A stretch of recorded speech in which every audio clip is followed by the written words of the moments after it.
Frane Selak. Meet Frane Selak, a Croatian with luck so wild it's almost cursed. In 1962, he boarded a train from Sarajevo to Dubrovnik. Then chaos hit. The train plunged into an icy river. 17 people froze or drowned in the wreckage. Frane? He smashed a window, swam through the frigid water, and dragged himself to shore with hypothermia and a broken arm. A year later, Frane tried flying. Mid-flight, a rear door malfunctioned and blew open at 3,000 feet. He fell nearly half a mile and crashed into a farmer's haystack. The plane slammed into a hillside, killing all 19 others on board. Frane walked away with bruises and shock. Over the decades, he survived a bus crash, 2 car fires, and getting hit by a bus. Then in 2003, at 74, he won a $1 million lottery. Joe Simpson. Joe Simpson and Simon Yates were young, fearless climbers. In 1985, they tackled the deadly 21,000-foot peak of Ciula Grande. The descent would test them beyond imagination. At 19,000 feet, Joe fell and shattered his tibia into his knee joint, a climber's death sentence. Stranded in a storm, Simon lowered him down the mountain on a rope. When Joe's weight threatened to drag Simon to his doom, Simon made the gut-wrenching choice to cut the rope. Joe fell into a crevasse, landing on a fragile ice bridge. Convinced that Joe had perished in the fall, Simon continued his descent, burdened by grief and guilt. Little did he know, Joe was fighting for his life deep within the icy abyss. Trapped in an icy tomb, Joe faced a brutal truth. No one was coming. A devout Catholic in his youth, he realized he no longer believed in God. Salvation wouldn't come from above. It was up to him alone.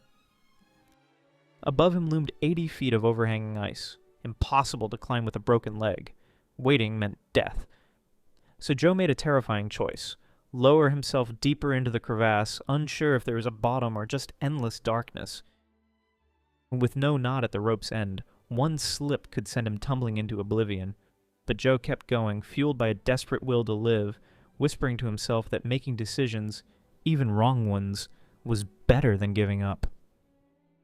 After dropping 80 feet, Joe landed in a cavern like an hourglass, vast as a cathedral. Then he saw it. A shaft of sunlight spilling through a hole above.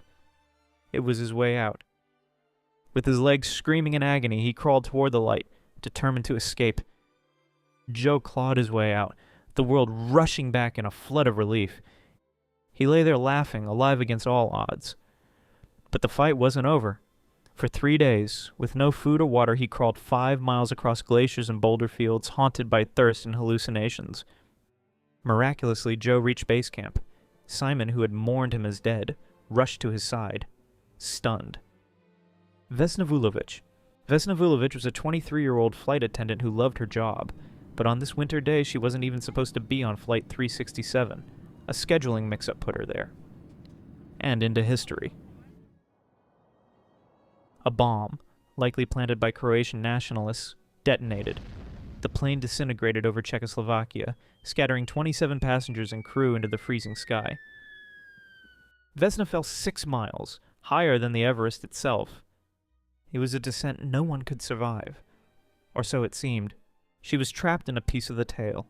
She hit a forested hillside at an angle, cushioned by snow and pine trees and a freak stroke of a luck.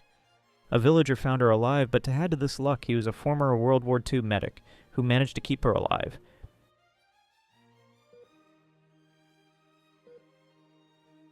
She suffered a fractured skull, 2 broken legs, a fractured pelvis, 3 broken vertebrae, one of which was crushed, several broken ribs, and temporary paralysis. Doctors said surviving that fall was a 1 in a billion miracle. Yet Vesna recovered, returned to work, and still holds the Guinness World Record for the highest fall survived without a parachute.